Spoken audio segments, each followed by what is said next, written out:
Curso Transporte de Cargas Indivisíveis. Direção Defensiva, Condições Adversas 2, aula 57. Condição adversa de trânsito. As condições de trânsito envolvem a presença de outros usuários da via, interferindo no comportamento do motorista. Com o trânsito fluindo facilmente ou estando congestionado, a velocidade desenvolvida poderá ser alta ou baixa. Existem períodos do dia que afetam diretamente o tráfego na via, como, por exemplo, os horários de pico, nos quais a movimentação de pessoas e veículos é mais intensa.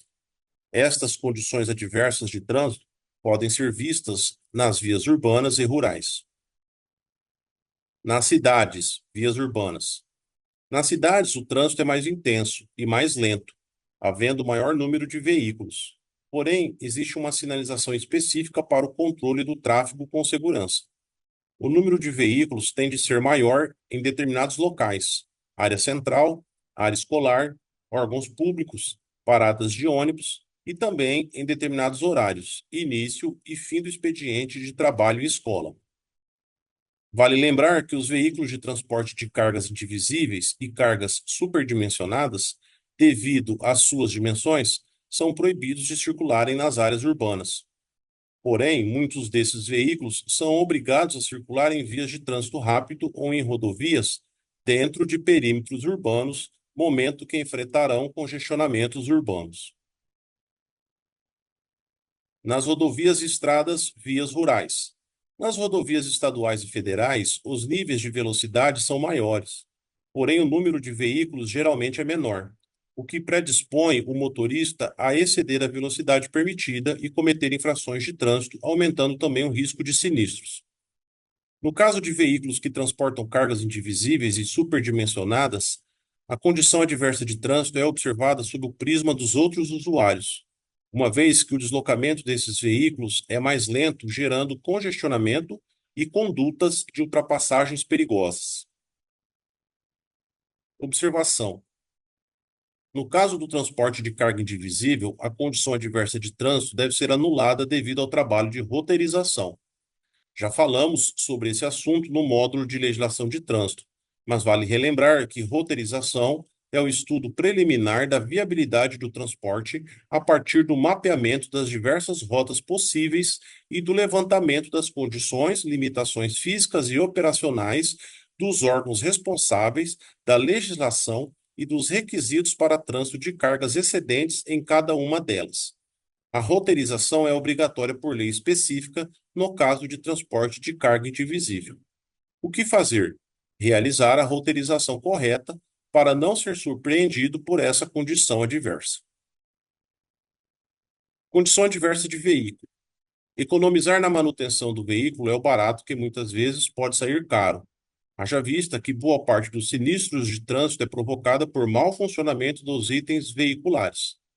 A condição em que se encontra o veículo é outro fator muito importante a ser considerado para evitar sinistros.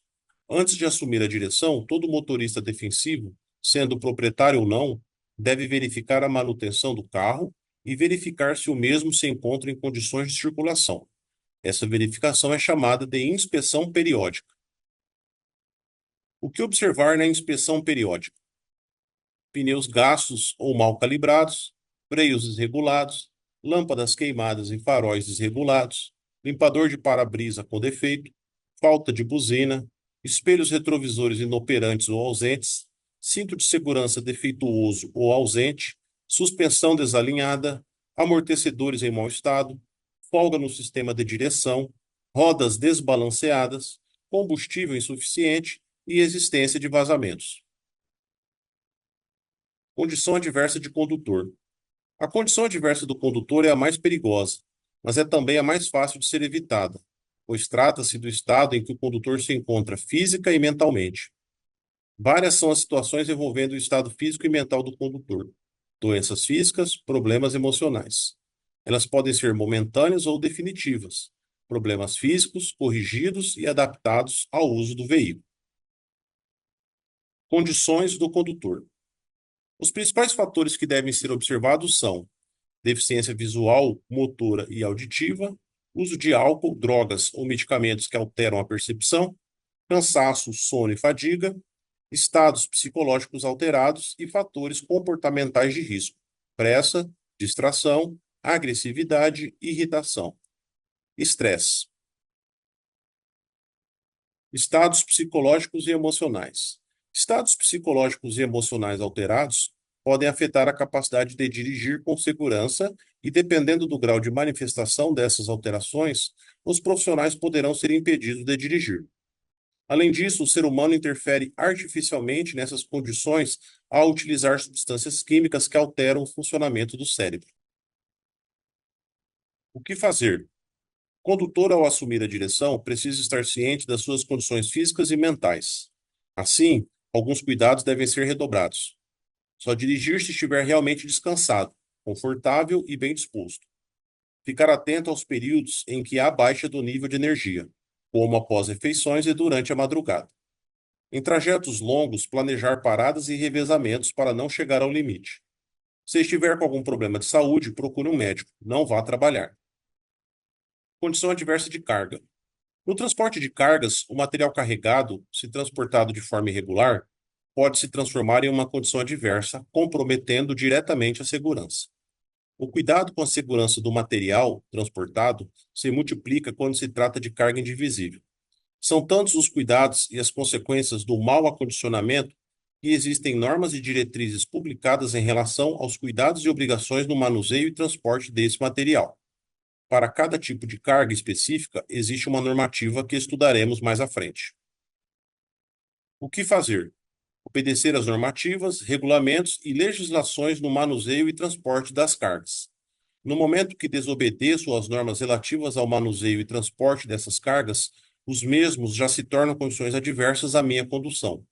Por isso, devo sempre ter uma conduta profissional e seguir cada detalhe explicitado nas normativas de acondicionamento e transporte de cada carga. Fim da aula 57.